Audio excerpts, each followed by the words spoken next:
Guys, this story is not making sense. It's not adding up at all, okay? I mean, this Abuja story that involved naval officer and the way people are constantly mentioning Wike's name in the internet. Come on.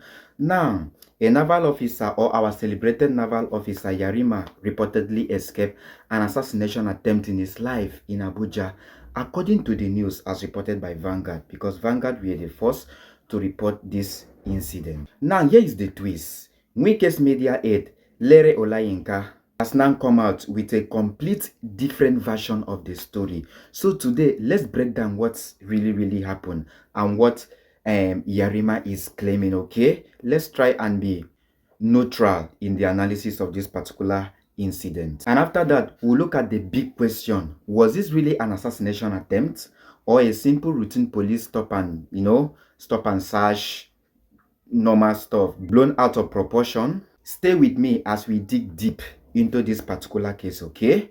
If not yet subscribed to this channel, guys, you are definitely missing out a lot. Do well to subscribe to the channel so you don't miss out on any updates, okay? Please do that now. Before we continue, watch this particular video first of all that capture what really happened between Yarima and the police at the checkpoint. I'll be right back. He has started making a video upon his wrong deed. He came with a car plate number covered and we stop him. He says he's an officer. Identify yourself, and he cannot identify himself. The best thing he could do is to start insulting everybody. Do you now accept that what you did is wrong? You are the one that did wrong things. Go and report. You are the one doing wrong things because you said you are an officer and we asked you to identify yourself and you could not do. The best thing you could do is to telling people that everybody are nonsense. No, I didn't even see him. I didn't see. Okay guys, so that's what really happened. You watched the video, you've seen everything between the police and Yarima. In case you don't really know what is going on, earlier in the week, okay, there was a particular confrontation or altercation between the Minister of FCT Nyesom Wike and Yarima, a naval officer, okay? So when the news broke out that he survived assassination attempt, the internet quickly connected the dots. Is this political? Is it connected to Wike? Or is someone trying to silence him using this opportunity? You know, a lot of questions. People ask a whole lot of questions. But the new detail emerging is already raising eyebrow. Now let's take a look at what Wike's media aide posted concerning this incident, okay? Larry. He said, you were driving a car without plate number. The car was tinted. At police checkpoint, you were stopped.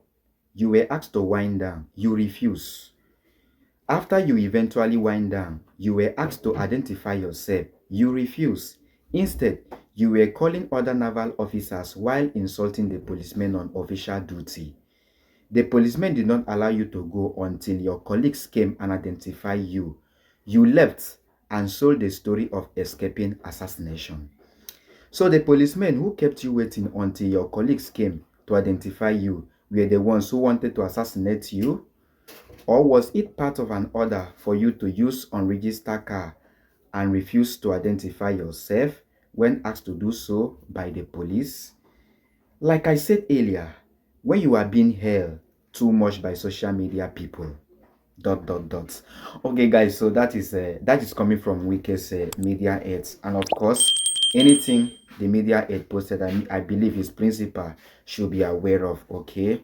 Now guys, let's summarize what Lere is saying. Let's summarize it, okay, before you come back to the analysis proper. According to Wike's media aide, okay, Olayinka, this is what really happened according to him. Yarima was driving a car with no plate number. The car was tinted. At the police checkpoint, he was stopped. He was asked to wind down, but he refused. When he finally did, he was asked to identify himself. He refused again. He allegedly began insulting the officers and calling other naval colleagues. Listen, guys.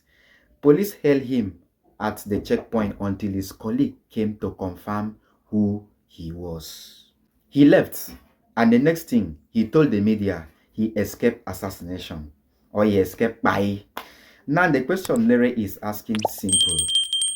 How are police officers at a checkpoint trying to buy you when you were the one driving an unregistered tinted car and refusing to identify yourself. And Nigerians are divided. Now guys, let's go back to that video that we watched. Look at the naval officer very well. Didn't he cooperate with them? The guy said he refused to identify himself, but from the video you can see him showing them his ID card. He even wind down, and you can hear the police from the background shouting that he's trying to make a video, and the guy stood still. He was calm. So now, what's the narration or what's the narrative that Wike's media head is trying to sell to the public right now? What? So guys, let's know what you think, because at this point in time we need to pause and think about this. You know, in Nigeria, let's ask ourselves, in Nigeria, should any security officer or military drive tinted unregistered cars?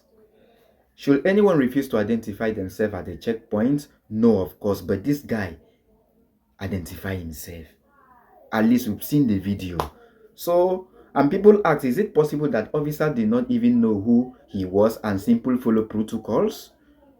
Or let's look at it from this way. Is Yerima trying to use public sympathy, especially after the clash with Wike? You know, you see, when someone's become a social media hero overnight, they might feel untouchable. This is what some people are saying. I mean, this is what, yeah, they are saying, that they may feel untouchable. But at the same time, we also cannot rule out intimidation in this country. These things happen behind the scene. It do happen. So the truth could still be somewhere in the middle. Now, looking at the entire story, let's not forget that, okay, that Nigeria is a land where narrative changes depending on who is talking. Okay, Yarima says they try to buy him, okay, and Lere says police is normal police routine. But one fact remains, something happened at that checkpoint. What we don't know yet is whether it was truly a threat or a misunderstanding being packaged as political persecution. As this story develops, we will keep you watching, okay? We will keep you updated, because right now, something is missing. Something is missing. So guys, tell me in the comment section, who do you believe? Yerima or Wike's media head? Was this truly a spying attempt or just exaggeration? And should security officers obey road rules like everyone else? Please don't forget to like, comment and subscribe for more political analysis. See you in the next one.